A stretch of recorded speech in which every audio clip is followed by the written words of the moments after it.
शिवसेना उद्धव बाळासाहेब ठाकरे पक्षाच्या जिल्हा कार्यकारिणीची बैठक आज कणकवली विजयभवन येथे माजी आमदार परशुराम उपरकर, माजी आमदार वैभव नाईक आणि इतरांच्या नेतृत्वाखाली संपन्न झाली.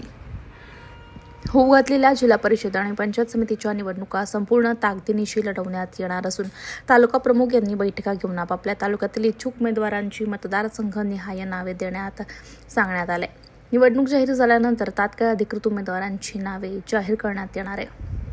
शिवसेना पक्षाच्या माध्यमातून समाजसेवेत अग्रेसर असणारे होतकरू, सुशिक्षित, उच्च शिक्षित आणि उच्च विचारसरणीचे उमेदवार निवडणुकीत उतरवले जाणार आहे, अशी माहिती परशुराम उपरकर, वैभव नाईक, सतीश सावंत, बाबूराव धुरी यांनी दिली. 16 तारीखच्या निवडणुकीच्या निकालानंतर संजय शिरसाट यांनी शिंदे गटाचं अस्तित्व राहील की नाही याची काळजी खरं तर घेतली पाहिजे.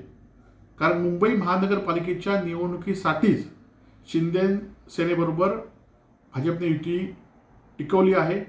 भारतीय जनता पार्टीचे 138 जागा असताना सुद्धा त्याने सत्तेत एवढ्यासाठीच घेतलेला आहे. उद्या मुंबई महानगरपालिकेची निवडणूक झाली, त्यामध्ये शिंदे सेनेचा दारुण पराभव झाला की त्यांना आणि शिरसाटांना आणि त्यांच्या सहकाऱ्यांना मंत्रिमंडळातून बाहेरचा रस्ता भाजप दाखवणार आहे. खरं तर मुंबई महानगरपालिकेची निवडणूक ही 16 तारीखला जो निकाल आहे तो मराठी माणसाच्या अस्मितेचा निकाल आहे. राजसाहेब आणि उद्धवसाहेब एकत्र आल्यामुळे भाजपच्या आणि शिंदेच्या पायाखालची वाळू घसरत चाललेली आहे.